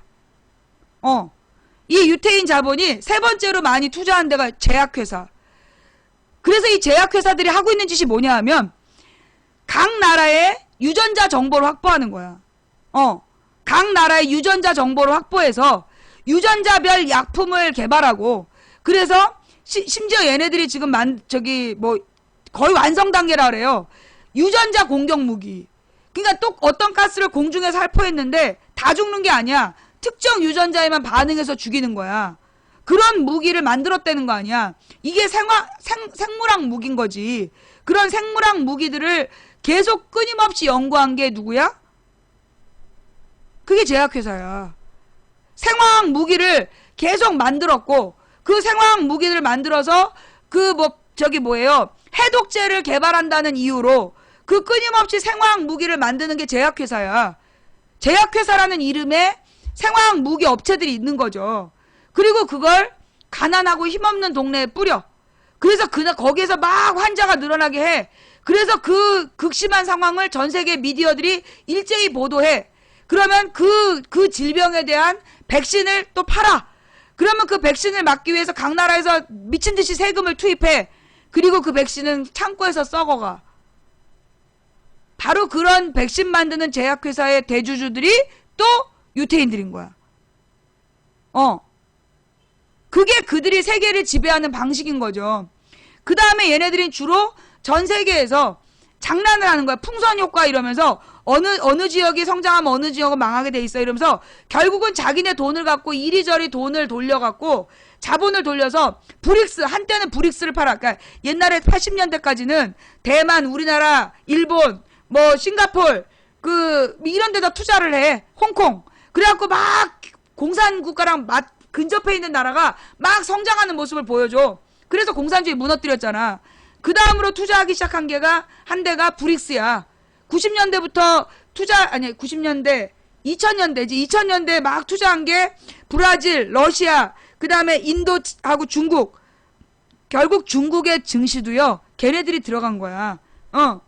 그래서 브릭스라 그랬고, 신흥 4대 강국, 4대 경제 대국이라고 불렀던 데가 있어. 그게 브라질, 러시아, 인도, 차이나. 그래서 이 4개 나라에다가 막 주식 투자를 한 거야.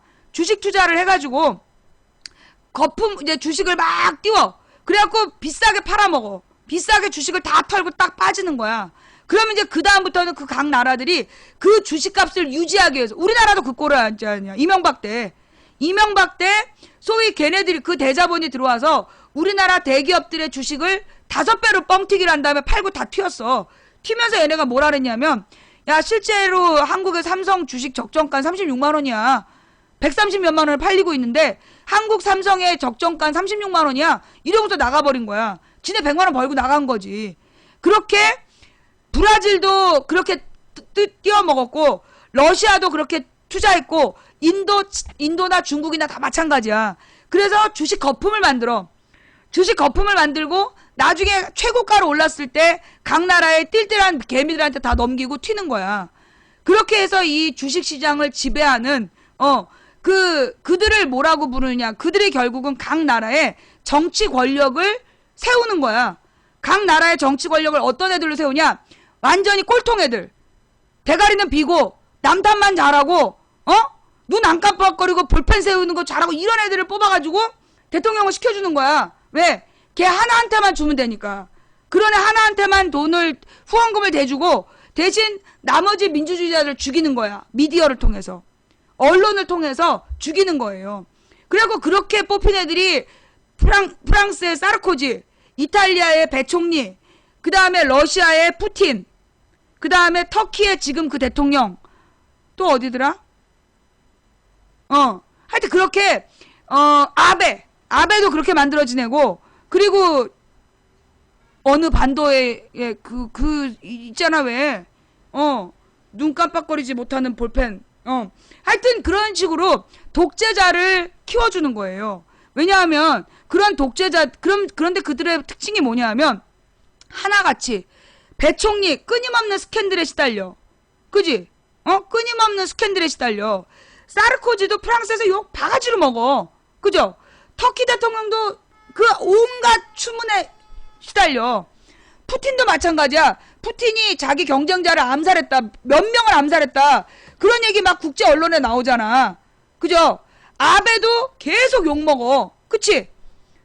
그런데 이상하게도 걔네들은 계속해서 집권해. 신기하지? 여기 관계가 있어. 어떤 관계냐 하면 얘네들이 말이에요. 얘네들이 그런 하자 있는 독재자를 일부러 세워. 그 다음에 지들이 가지고 있는 미디어를 통해서 끊임없이 까대는 거야. 그래서 핸들링을 하는 거죠. 조정을 하는 거야. 그러니까 하자 있는 독재자, 그러니까 문제 있는 이렇게 약간 이제 품질이 안 좋은 독재자를 그 자리에 앉혀놓고 끊임없이 흔들어대는 거야. 이명박 때도 마찬가지였어. 이명박 때 추문이 얼마나 많았어. 그지? 지금 박근혜도 마찬가지잖아. 이명박 박근혜가 추문이 엄청 많고 그 추문이 특히 어떻게 알게 돼? 보통은요, 여러분 생각해봐요. 옛날에 박정희 전두환 때는 야당 의원들이 막 까대고 그랬어. 근데 지금은 어때? 항상 이명박 박근혜 문제는 어디서 들통났어? 야당 의원이 발언해? 언론으로 나오잖아. 신기하게도. 그지? 이제까지 박근혜와 이명박의 그 비리에 대해서는요, 언제나 언론이 주도했어요. 예. 언론이 주도해가지고 사건을 터뜨려.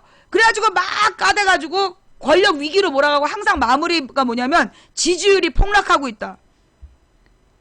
항상 그랬잖아.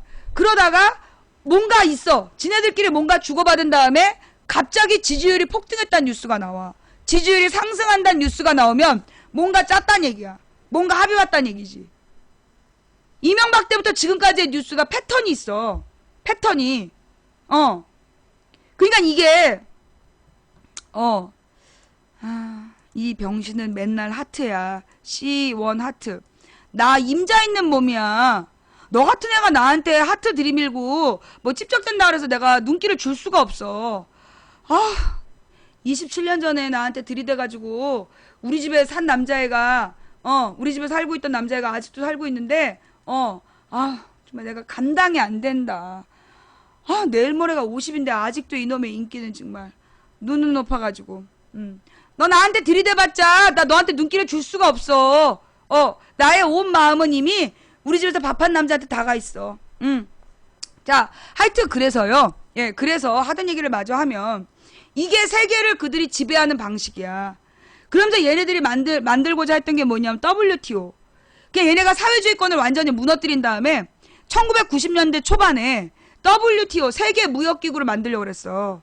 그럼 세계무역기구 WTO에서 추구하는 바가 뭐냐? 세계 자유무역이야.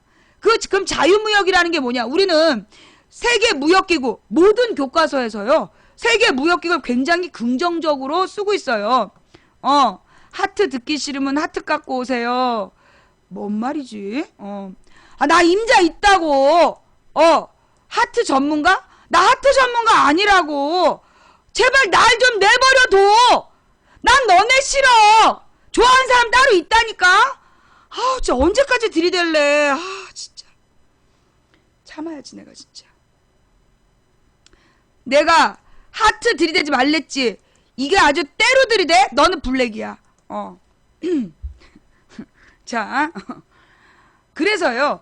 이 얘네들이 세계를 지배하는 방식이 이제 보이죠, 여러분. 왜 우리나라의 종편이 끊임없이 북한의 군사훈련을 보여주는지 이해가 되지. 근데 우리나라만 그런 게 아니야. 전 세계 전 세계의 케이블 언론들이 끊임없이 전쟁하는 장면을 보여줘. 끊임없이 전쟁의 공포. 나는 문득 그런 생각이 드는 거야. 왜 요즘에 UN 난민 무슨 조직인가? UN 난민기구?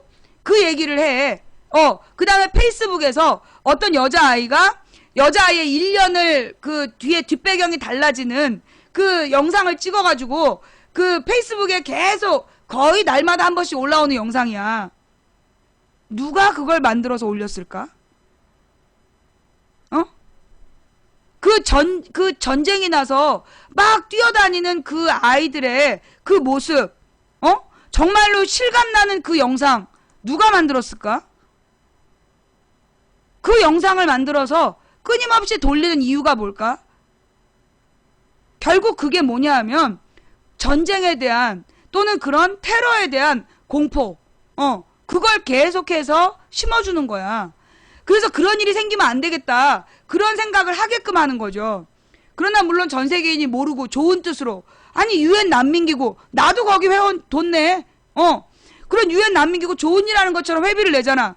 근데 회비를 내는 이유가 뭐야? 그런 공포를 느꼈기 때문에 그런 공포를 느끼는 그 가난한 아이들의 존재 그들을 위해서 돈을 기꺼이 내는 거 아니야. 돈을 냈다라는 건 뭐냐? 그들이 만들어낸 공포의 메커니즘에 세뇌됐다는 얘기야. 그 그들의 공포파리에 세뇌됐다는 얘기지. 공감을 불러일으킨 거야. 거기에 그 수만 개, 거의 수천만 개 좋아요가 눌러져. 페이스북에 돌고 있는 어떤 유엔 난민 소녀, 어떤 소녀의 일년. 그러면서 막 그 전쟁이 일어나고 막 이런 고통을 겪는 그 아이의 모습을 보면서 수천만 명이 좋아요를 누르고 댓글을 달면서 막 고통스러워하잖아. 그런 거 누가 만들어서 돌리는 걸까? 끊임없이 돌리는 IS 영상도 마찬가지고, 어? 그런 IS 영상 같은 거 삭제할 수 있는데 왜 삭제하지 않을까? 어? 이것들이 바로 나는 고도로 결국은 그들, 무기산업자들, 그리고 이런 제약회사의 무기회사와 제약회사와 각종 전세계 주요 언론사의 대주식을 갖고 있는, 주식을 다수 보유하고 있는 전 세계의 WTO라는 세계무역기구를 만들고자 했던 자들, 그들이 프리메이슨이라는 신비로운 존재를 만들어서 뭔가 이렇게 신앙적인 존재? 신화적 존재로 만들어서 자기네들에게 돌아올 공포를, 그러니까 그 비난을 돌리는 거야. 실제로는 뭐냐? 결국 대자본이야. 금융자본.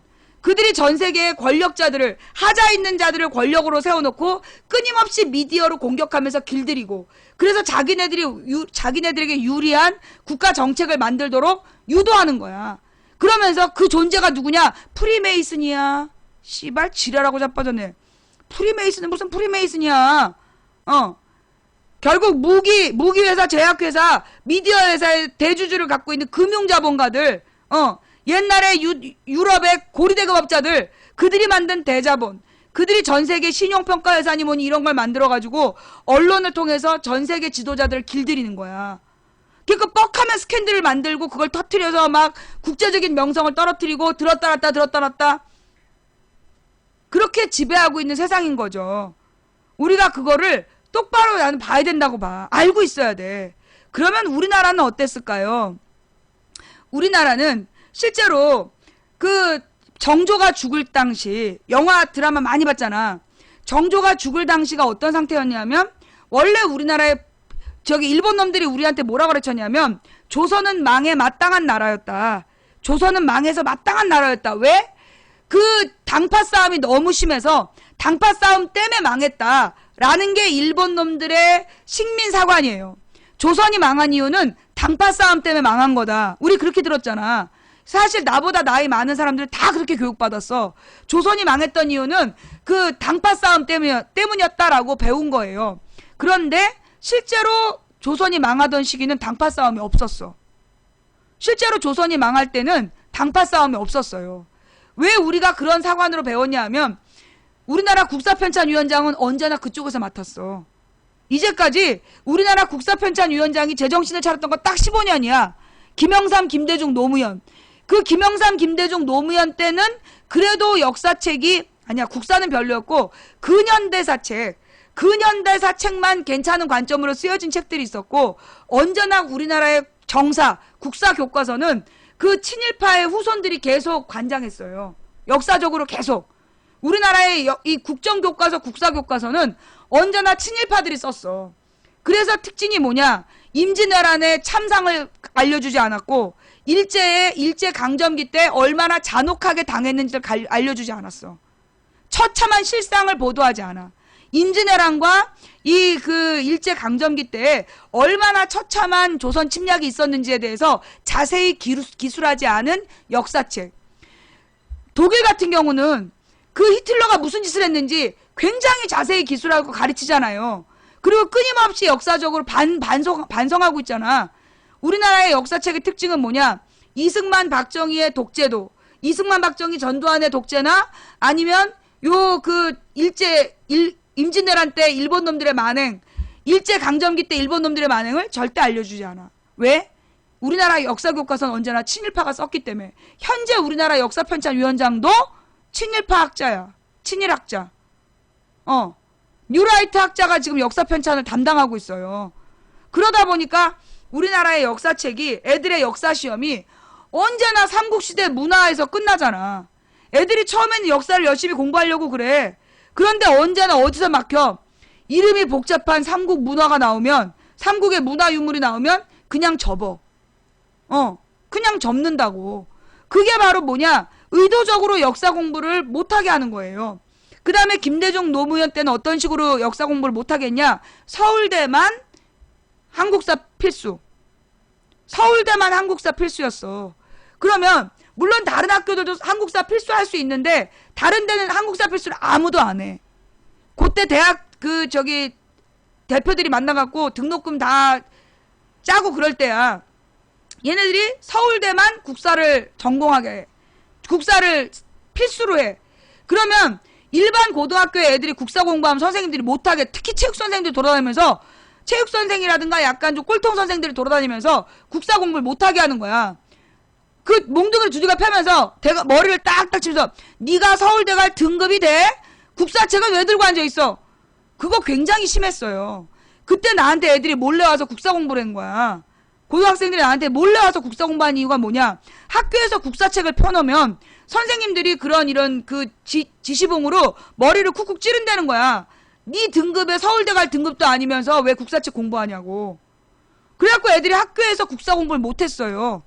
아예 국사가 재밌어도 개인적으로 취미로 읽어야지 감히 사탐 준비를 하면 안 됐던 분위기였어. 그게 이거 대학에서 다 짜고 그렇게 한 거야. 그러면서 역사를 왜곡시키고 역사 공부를 제대로 못하게 한 거예요. 그 이유가 뭐냐? 실제로 우리의 역사를 찾아가 보면 정조가 죽었던 시절, 정조가 왜 죽었냐? 그때 정말 당파 싸움이 있었을까? 정조 시대에는 당파 싸움이 없었어. 정조 시대에는 이미 그러니까 그 사도세자가 죽잖아요. 그 사도세자라는 사람이 죽는 이유가 뭐냐 하면 그 영조의 아들이 사도세자이고 영조가 엄마가 무술이었어. 엄마가 무술이었기 때문에 영조를 왕으로 세운 거야. 그 노론 애들이 영조를 왕으로 세운 이유가 뭐냐? 지들 멋대로 정치를 하려고 허수아비 왕으로 영조를 세운 거야. 근데 영조가 머리가 비상했어. 그래갖고 어떻게 했냐면 자기가 병이 들었다는 핑계를 대면서 자기 부인은 노론의 영수의 딸이야. 그러니까 중전은 노론의 영수의 딸. 그 노론 영수의 딸이 낳은 게 사도세자야.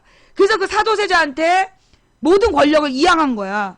그래서 영조 때 나와있던 되게 좋은 개혁 정책들이 있어요. 세금 제도를 개편하고 뭐 신분제를 고치고 뭐 교육제도 바꾸고 이런 되게 긍정적인 제도들이 전부 다 사도세자 때 나온 제도들이야. 사도세자의 섭정기간에. 섭정이라 그러나? 대리청정. 사도세자가 임금을 대리해서 통치했던 그 시대에 영조의 개혁 정치가 다 나오는 거야. 근데 이 사도세자가 문제를 알았어. 조선의 문제는 노론의 일당 독재다. 사도세자가 즉위하자마자 한 얘기가 그거였어. 노론의 일당 독재를 타파해야 된다. 진정한 탕평책을 써야 된다. 그래서 그 당시에 탕평책이라는 게 뭐냐면 다른 정파도 키워야 된다. 그래서 서로 균형이 맞아야지 붕당의 균형이 깨지면 조선이 기운다. 그게 사도세자의 주장이야. 그래서 노론 애들이 노론 벽파가 사도세자를 뒤주 속에 넣어 죽이라고 영조를 협박한 거야. 사도세자는 미쳤다. 사도세자가 미쳐서 궁녀들을 강간하고 나쁜 짓을 하니까 이 사도세자를 뒤주 속에 넣어서 죽이라고 그런 게 그게 노론 벽파야. 영조한테 그걸 명령을 한다고 강요를 하는 거야. 그래서 어쩔 수 없이 사도세자를 죽이는 거야, 영조가. 그러면서 그 사도세자를 영조가 죽일 때 정조가 그걸 다 봤어. 그러면 노론 벽파가 자기 아버지를 죽이는 걸 봤다고. 그러니까 이 노론 벽파가 정조를 죽이려고 했는데 그런데 이 정조가 일찍이 어떤 마음을 가졌느냐? 노론 벽파하고 협조해서 자기는 살아날 생각을 한 거야. 그래갖고 자기네 외할아버지 해경궁 홍씨가 이제 사도세자 부인이잖아. 해경궁 홍씨의 아버지한테 알랑방구를 낀 거야. 해경궁 홍씨가 남편이 미친놈이라고 글을 쓰고 막 그랬던 이유가 뭐냐? 아들을 지키려고. 이제 오빠들하고 아버지가 너 만약에 사도세자 죽는 거 반대하면 네 자식을 죽이겠다 그런 거야, 정조를. 그러니까 해경궁 홍씨가 어쩔 수 없이 정조를 지키기 위해서 사도세자가 죽는 걸 반대를 안 해. 그래서 이제 죽고 정조가 왕이 되죠. 이미 정조가 왕이 됐을 때 노론 벽파가 주도 세력을 갖고 있었어. 노론 벽파가 주도 세력을 갖고 있었기 때문에 이미 그 당시에 일당 독재였어요. 그러니까 정조 때 뭐 남인하고 또 그 소론이 좀 있었다라고 그래도 남인하고 소론은 거의 그 국정에 나아가서 자기 목숨 하나도 부지하기 힘든 상황이었어. 뻑하면 역적으로 몰려서 죽는 분위기였기 때문에 정조 때 이미 노론 벽파와 정조의 싸움이었어. 근데 이제 정조는 어떤 감정을 가졌냐면 정조하고 이 사도세자하고 둘 다 어떤 생각을 가졌냐면 그 서양식 그 당시에 서양에서는 1700년대 1800년대에 뭐가 나타나냐면 소위 계몽군주라는 게 나타나요. 그 루이 14세가 프랑스의 그 저기 루이 16세 위에 황제였잖아. 왕이었잖아. 국왕. 루이 14세라는 사람들이 누구였냐면 절대왕정이었어. 절대왕정. 그래서 이제 이 서양에서 헨리 8세하고 엘리자베스 여왕, 그 다음에 프랑스에서는 뭐 앙리 4세인가? 그 뒤에 나온 루이 14세 이런 사람들, 그리고 뭐 러시아의 머시기 프리드리 대제 이런 사람들이 누구였냐면 그 당시 1700년대에 서양을 지배했던 절대왕정이야. 그 절대왕정이 누구냐면 그 뭐라 그러나 왕의 권한을 절대화시키고 왕이 모든 걸 다 지배하는 그런 절대 권력을 가졌단 말이야. 근데 얘네들이 이 절대 권력을 가지고 자기네들을 뭐라고 얘기했냐면 우리는 계몽군주다. 우리는 그 하늘의 대리인이고 우리가 국민을 각성시킬 거다. 계몽 사상을 바탕으로 해서 각성시킬 거다. 그런 주장을 했던 군주들이 1700년대에 유럽에 있었어. 그 얘기를 이 사도세자도 정조도 듣고 자란 거야. 그 얘기를 처음에 누가 갖고 왔어? 소현세자가 청나라에 소현세자가 청나라에 가서 거기서 이제 그 서양의 문물들을 접한 거야. 그래서 그 내용을 다 저기로 보내요. 조선으로 보내. 그리고 이 소현세자도 누구한테 교육을 받았냐면 광해군. 그러니까 이제 광해군은 누구야? 임진왜란 직후에 임진왜란 때 선조가 등신짓 할 때 정말로 조선 백성들이랑 그 조선을 지킨 게 소현세자 그 광해군이었잖아. 그래서 광해군이 임진왜란이 끝난 다음에 난을 수습하기 위해서 청나라하고 명나라가 전쟁이 붙었는데 후금이었죠. 후금과 명의 전쟁에서 중립정책을 쓴다고. 둘 중에 이긴 놈 편을 들겠다. 그랬더니만 조선의 4대 명나라에다 4대주의를 했던, 한마디로 지금 우리나라로 치면 친일파 이런 애들이 광해군을 몰아내서 쫓겨나잖아. 광해군이 정치할 때 그 사람의 정치적 배경이 북인들이었어. 북인들. 광해군의 정치 세력이 북인들이었는데 이 북인들이 누구냐 하면 발달된 선진 문물에 민감한 젊은 학자들이었어. 근데 얘네들이 광해군이랑 같이 대부분 죽고 살아남은 뿌리들이 몰래 숨어 들어가서 걔네가 북학파라는 걸 형성해요. 그래서 영정조 시대에 실학이 융성했다는 얘기 배우잖아. 실학이 융성하고 그 융성한 실학을 주도한 게 북학파들이야. 그 북학파의 뿌리가 소위 광해군이었고 광해군의 북학파의 내용을 소현세자가 대를 이었던 거고, 그 소현세자를 그래서 이 조선의 중심 세력이었던 노론이 제거하는 거야. 북인의 부활을 막기 위해서 친명 4대 외교를 외쳤던 놈들이 소현세자가 집권하지 못하도록 중간에 제거하고 복림대군이라는 둘째 아들을 임금으로 세워. 그 다음에 그 사람이 대통령을, 그게 효정이야. 효정이 왕을 할 때 계속 그랬어. 너는 장손이 아니잖아. 그러면서 둘째 아들이라고 개무시라는 거야. 효정과 효정의 부인이 죽었을 때 그래서 개무시를 해요. 둘째 아들이라고. 장손이 아니라고. 그러면서 얘네들이 이제 주자학의 명분론을 왜곡하기 시작한 거지. 가부장적이고 장자중심주의로 왜곡된 그 주장을 막 피는 놈들이야. 이제 노론 벽파가 그렇게 형성된 애들이라고. 그래서 그 광해군, 소현세자, 그 다음에 그 뒤를 이은 게 사도세자, 정조. 그래서 이 사람들의 특징이 뭐냐면 서양의 과학 문물에 밝고 서양 소식에 되게 민감했던 거야. 그래서 얘네들이 이 정조가 꿈꿨던 게 뭐냐면 절대왕정이었어. 조선의 절대왕정. 노론 벽파를 무찌르고 강력한 왕권을 수립해서 정말 백성을 위한 왕도 정치하겠다. 그게 정도의 생각이었던 거야. 정조의 생각. 그래서 죽인 거야. 그래서 정조도 제거당하고 1801년에 정조가 죽자마자 조선의 60년 동안에 뭐가 생기느냐. 만약에 정말 당파 싸움 때문이었다면 정조가 죽고 다른 당이 생긴다든가 이래야 되잖아. 그게 아니라 정조가 죽은 이유는 일당 독재 때문이었어. 노론 벽파의 일당 독재. 노론 벽파가 일당 독재라면서 다른 정당을 다 죽여버렸기 때문에 그들의 권력을 누구도 방해하지 못한 거야. 그때 이 노론 벽파 출신들이 거기서 더 권력이 더 축소돼. 그래서 특정 가문이 모든 권력을 지배하는 시대 세도 정치가 시작되는 거야. 그래서 세도 정치 60년으로 조선이 망하는 거죠. 결국 당파 싸움 때문에 조선이 망한 게 아니라 붕당 정치의 균형이 깨졌고 임진왜란 이전에 그 소위 친명 4대 외교를 주장하는 씨발놈들 때문에 붕당 정치의 균형이 깨지고 한 정당을 죽여버린 거야. 그때 친명 4대 외교 외친 놈들이 북인이라는 한 정당을 다 죽여버렸어. 그 다음에 그 효종 때, 그 현종 효종 때 거쳐서 나타난 게 소위 뭐예요? 계속 군소정당을 죽여버린 거야. 정당을 죽이면서 한 정당이 모든 권력을 독점해가는 단계. 그래서 영조와 정조 때는 노론과의 싸움. 그러다가 아예 정조 말에는 노론 벽파. 그래서 이 노론 벽파가 모든 정권을 쥔 다음에 정조를 죽이고, 그 다음에 노론 벽파 중에서도 특정 가문이 권력을 차지하면서 조선이 망하는 길로 가는 거죠. 그러면서 이 조선 후기에, 그러니까 60년 동안의 그런 시대에 살아남은 왕족이 없었던 거야. 이씨 왕조를 멀쩡하고 학문이 높으면 다 죽였어. 다 죽여갖고 나중에 철종 때는 그 양반 교육을 받은 왕족이 살아있질 않기 때문에 강화도에 가 있는 방계열 쪽을 잡아다가 왕을 시켜.